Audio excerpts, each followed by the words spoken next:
ADR centres हमारे मुल्क में बना दिए गए हैं, ठीक है, जिसके अंदर बुलाया जाता है जो इस चीज जो केसेस के अंदर पार्टीज होते हैं जी, उनको बुलाया जाता है, बुला के बिठाया जाता है, बिठा के उनको बकायदा सुना जाता है, फिर उनको एक स्ट्रीमलाइन करके उनको कोशिश की जाती है ठीक है, कि वो इस चीज के अंदर जो है अमल दरामद हो जाए और उनकी सुलह हो जाए ताकि घर टूटने से बच जाए। और घर टूटने से बच जाए, आपको पता है इससे बड़ी कोई बड़ी बात बात नहीं हो सकती। होती नहीं है कि एक घर टूटने से बच जाए, तो कोशिश की जाती है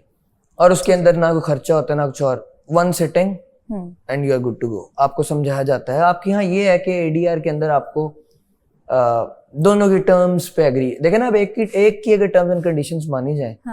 तो फायदा नहीं है। ऑब्वियसली दोनों को समझाया जाता है, जिसकी गलती है उसको बताया जाता है, जो सही है उसको भी बताया जाता है, लेकिन उसको बताया जाता है कि वो अगर थोड़ा सा बेहतर तरीके से मामले को टैकल या डील करे तो वो कैसे कर सकता है। सो ये है कि जो एडीआर सेंटर्स बनाए गए हैं वो एक फास्ट केस जो है उसके अंदर हमारा चल सकता है, और जब उसके अंदर हमारा केस फास्ट चल सकता है तो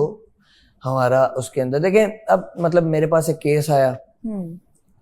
उसके अंदर मेरे क्लाइंट थे, फैमिली केस था, फैमिली कोर्ट में था, उनकी भी ऐसे उनकी खुला हुई भी थी, डाइवोर्स तो नहीं हुई भी थी, ठीक है। वो उन्होंने बड़ी कोशिश की कि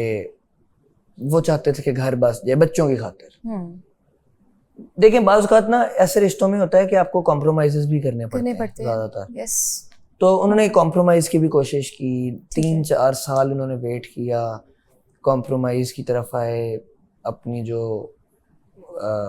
खातून थी उससे भी बात की, कोशिश की कॉम्प्रोमाइज़ किया जाए, बट कुछ फिर आपको पता है ऐसे इंसिडेंट्स हो जाते हैं जो कि बातें नहीं दिलों से जा सकती हैं, कुछ भी हो सकता है। उस सब के अंदर फिर वो खातून नहीं मानी, उस खातून के जो है वो पेरेंट्स भी नहीं माने, ऑब्वियसली देखना होता है चीज़ों। तो उसके बच्चे जो थे क्लाइंट के हमारे, वो बहुत छोटे थे एज के अंदर, देवर लाइक, जो बेटी थी वो 3-3.5 साल की थी, बेटा जो था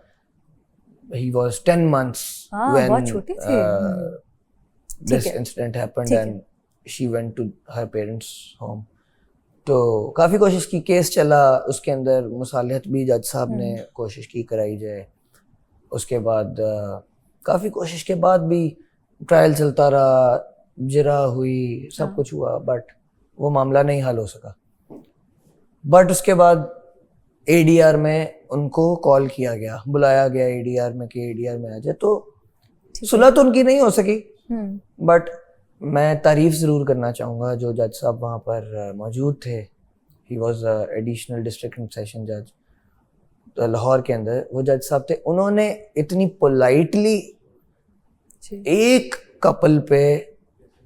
ऑलमोस्ट 3 घंटे उन्होंने वकीलों को हमें कहा बाहर चले जाए, जो वकील साहबान थे उनको बाहर भेज दिया, ठीक है, जो बच्ची के पेरेंट्स थे उसको भी बाहर भेज दिया, ठीक है। ही वाज सिटिंग और सामने यहाँ पर मर्द और 7 खातून, स्ट्रेट फॉर 3 आवर्स और 3 आवर 30 मिनट्स उसने, जो हमारा क्लाइंट है उसने मुझे बाहर आके बताया कि जज साहब जो है उन्होंने इतने अच्छे तरीके से टैकल किया, पोलाइटली, और उनको फारिग करने के बाद, भेजने के बाद भी जज साहब ने हमें, जब वकील साहबान को जब वो बुलाते हैं बाद, जब मैं अंदर गया हूँ तो उन्होंने यही बात तब भी की कि हमने 3 घंटे 3.5 घंटे लगाए हैं इनके ऊपर, कोशिश की है कि हम इनकी जो आपस में सुलह करवा दें। But hope for the best, मैं ट्राई करूंगा कि मैं इसके बाद नेक्स्ट टाइम फिर बुलाऊं, ठीक है, 10 या 12 दिन बाद बुला के मैं दोबारा से कोशिश करूं कि मैं इनकी दोबारा से काउंसलिंग करूं, और मैं कोशिश कर रहा हूँ। देखिए नहीं तो जज साहबान हैं, कोर्ट्स में बैठते हैं, फैसले करते हैं,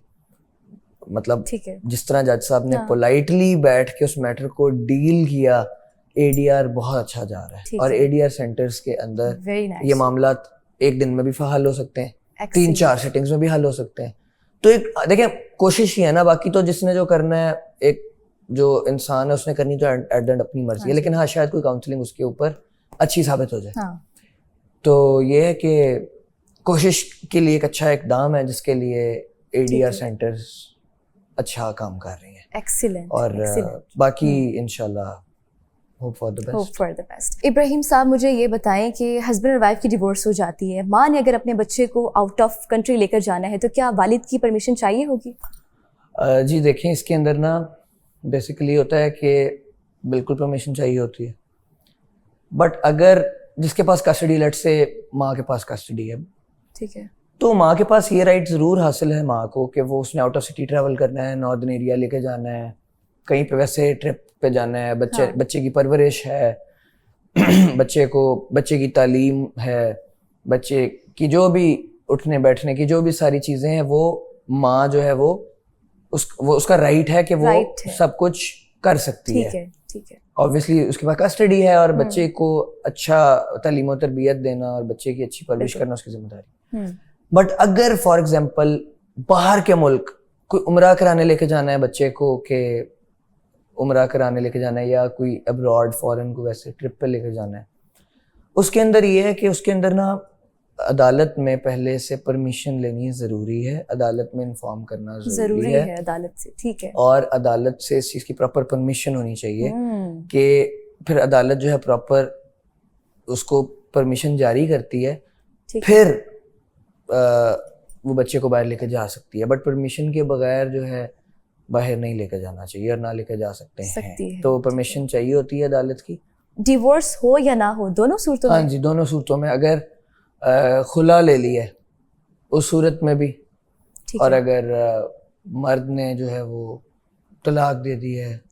तो उस सूरत में भी, ठीक है, परमिशन लेनी ज़रूरी होती है। परमिशन लेनी ज़रूरी है, बिल्कुल ऐसे। Okay, perfect.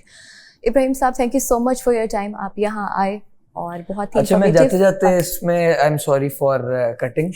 बट ये है कि मैं जाते जाते ये ज़रूर ऐड करना चाहूँगा कि अब जैसे हमने इस दफ़ा फैमिली लॉज को कवर किया है, तो ऐसी बहुत से चीज़ें हैं, बहुत से टॉपिक्स हैं जिन पे हमें, जो लोगों को ऑब्वियसली नॉलेज नहीं है, लोगों की नॉलेज में होने चाहिए। तो इंशाल्लाह जिस तरह हम आगे शोज़ करेंगे, लोग भी बता सकते हैं कि कौन सी इंफॉर्मेशन ज़्यादा ज़रूरी है और जिस पे हम ज़्यादा बात करें। हम भी इंशाल्लाह कुछ ऐसे टॉपिक्स ज़रूर लेकर आएंगे जो लोगों के लिए बहुत इम्पोर्टेंट, उसकी अवेयरनेस होनी चाहिए, और वो टॉपिक्स लेके हम आएंगे जो कि रोज़मर्रा में लोगों को उसको डील करना पड़ता है, लोग उसको फेस कर रहे हैं ऑब्वियसली। तो हम उस चीज़ को मद्देनजर रखते हुए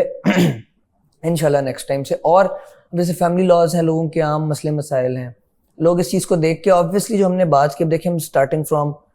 फैमिली लॉज क्या है, खुला खर्चा, उसके बाद कहाँ फाइल होते हैं, उसके बाद लॉज कौन से एक्ट्स इसको कौन से डील करते हैं, फिर किस कोर्ट में आते हैं, फिर कितने टाइम फ्रेम होना चाहिए, फिर एडीआर का हमने प्रॉपर एक जो है प्रॉपर एक हमने फैमिली कोर्ट का स्टार्ट से लेके एंड तक हमने प्रॉपर एक उसका बता दिया कि किस तरह से ये केसेस होंगे। तो ये लोगों के लिए इन्फॉर्मेटिव साबित होगा। इसी तरह इंशाल्लाह आगे चल के हम लोगों के लिए और इन्फॉर्मेटिव जो डिफरेंट टॉपिक्स लेकर आ सकते हैं, जिसके अंदर काफ़ी डिफरेंट नए तरह के होंगे जी। क्योंकि सोशल मीडिया का दौर है, तो हम कोशिश करेंगे सोशल मीडिया के टॉपिक्स को भी इंशाल्लाह इसमें कवर करें। बिल्कुल। और सोशल मीडिया से जो लोगों को इश्यूज फेस करने पड़ रहे हैं, सारी चीज़ें इंशाल्लाह चलते वक्त के साथ हम सारा कुछ जो है कवर करें।